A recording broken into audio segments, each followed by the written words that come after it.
Para po sa ating lahat. So yan, sinuyod natin ang kagubatan. So gumawa tayo ng daanan mula doon. Yan. Hanggang dito, hanggang taas. Paikot. So pawis na tayo. So umikot ako guys kasi kumahol si Blackie. Kaso failure tayo. Kasi si Blackie naramdaman niya na sinundan natin. So hinakot na yata guys yung anak niya. Wala na dito yung anak niya. Ayan. Wala na yung anak niya. Mabilis. Hinakot na kagad doon, hindi itong daanan niya. Hinakot na kagad guys yung anak niya. Yan. Wala na guys yung anak niya guys. Tinanggal niya talaga. Grabe naman si Blackie. Napaka-protective talaga guys. Kumahol sa kanina kaya naramdaman ko eh. Kaya inikutan ko itong area. Siguro habang nagtatabas siguro ako, hinahakot niya rin yung anak niya. Nilipat niya na naman kung saan banda nilipat. Hindi natin alam kung kumpleto pa ba guys yung anak niya. Malupit talaga siya. Ito nga sabi ko, ito pandi sa gitna ito guys. Pautak talaga si Blackie guys kung nagawa ng bahay. Ito naman pa sa tubig. Yan. Sila rin yung fiberglass. Yan. So, failure na naman tayo guys. Mukhang papahirapan tayo ni Blackie. Makita nyo na kasi nasa gitna na ito. Nasa gitna na ito ng gubat guys. Kasi nasa dulo na. Tapos pinaikutan ko. Kasi kumahal kasi naramdaman niya. Dito tayo dumaan. Kaya nasundan ko yung mga dinahanan niya guys. Kasi may mga dinahanan no? So gumawa ko ng daan. Kasi kagubatan na ito eh. Kung nahirapan tayo kay Blackie. Kung ano ng anak niya.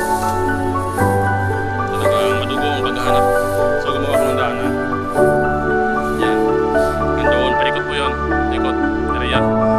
Pinaikutan ko ito sa gitna kasi doon na ako naman sa kabila. Bali pinaikutan ko ito. So dito tayo dati. Kasi nasundan ko siya. Hanggang dito lang ako noon. Yan. Dito yung anak niya dati. Yan. Sa kabila na yan. So pinaikutan ko na rin yung gawa. Ito. May daanan. Ngayon. Hindi ko alam na nandun pala sa gitna. Layo pala guys. Layo pala ang pinadala niya anak niya. Kita mo yung dinanan ko. So yan. Nagpaikot ako dito. Pinatulong sa gitna kasi kumahol siya eh. Grabe yun, good lucky guys. Mahirap talaga yung ginawa niya sa anak niya. Mahirap din sa akin. Wala tayong magawa kaya hanapin natin, sayang kasi. So ang problema ko mga guys kung saan na naman dinala yung anak niya. Hinakot na naman. Grabe. Madugong paghanap. Isipin nyo guys, mula ako dito sa paglilinis ko dito. Matalino talaga si Blackie yung mga daanan niya. Hanggang doon dala niya sa gitna. Sa gitna din nila. So may ano na naman ako guys kung saan niya madali nilagay. Baka dito naman sa kabila. Sa gitna na naman. Kasi doon ako galing sa may kabila eh. So baka dito naman sa gitna. O lalayo na naman niya. Grabe. Baka mahirap nyo guys. Baka mamatay yung mga anak niya. Kaya ang gawin ko na lang. Hindi ko na sa pakialaman.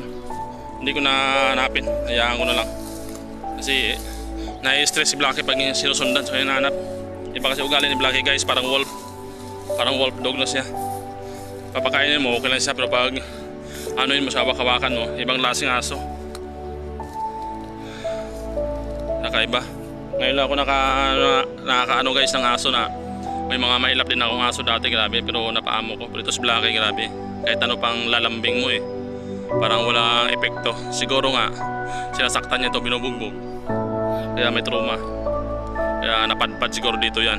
Dahil baka sinasaktan nyo sa kanila. Tapos kaya nakapasok dito sa bakanting lote. Yun, natrap. Hindi na lumabas. Kasi alam niya may nagpapakain sa kanya dito. Pero hindi pa tayo nasusuko guys. Pero hanggat nandito ako, alagaan ko yung Blackie man yung mga anak niya. Hanggang sana mabuhay naman yung anak niya. Wala akong magawa niya kung wala talaga. Hindi ko nakasalanan yan.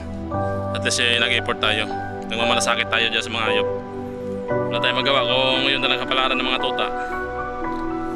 Kaysa kinuha ko yun tapos hindi pa palidiin. Tapos makita natin na unti-unting nangihina, mamamatay. Kasi baby pa kasi nung kinuha ko eh. Si Pres Blackie nag-alala din sa anak niya. Protective talaga sa mga anak niya. Grabe si Blackie. Nasa gitna niya talaga nilagay yung anak niya. Malupit talaga. So yun guys, update din tayo. Yan, maraming salamat po. Paki-like and share po. ng ating video. Grabe yung paghihirap natin bago natin na tunton yung pangalawang taguan niya doon sa gitna. Yan yung mga pawis natin. Tumatagaktak yung pawis natin guys. Oh. Grabe, naka-uniform dito tayo. So basa na tayo guys ng ano. Basa na tayo ng pawis. Yung uniform natin parang basa na rin. So magpapalit tayo muna ng ano ng pangloob. Kasi mahirap magkasakit tayo ng ano. Parang pumayat nga ako dito guys eh. Marami tayong ginagawa. Pero okay lang yan guys. At least nagkagawa tayo ng effort. Grabe yun naman yung yung dinaanan ko dito para mahanap na si Blacky. Kaya maraming salamat po sa lahat. Mga supporter natin dyan. Hindi pa kasi umiyak yung anak ni Blacky. Sa binibit-bit niya, grabe. Ang bilis niya talaga guys. Napakagaling talaga ni Blacky. So yun guys, God bless po sa ating lahat.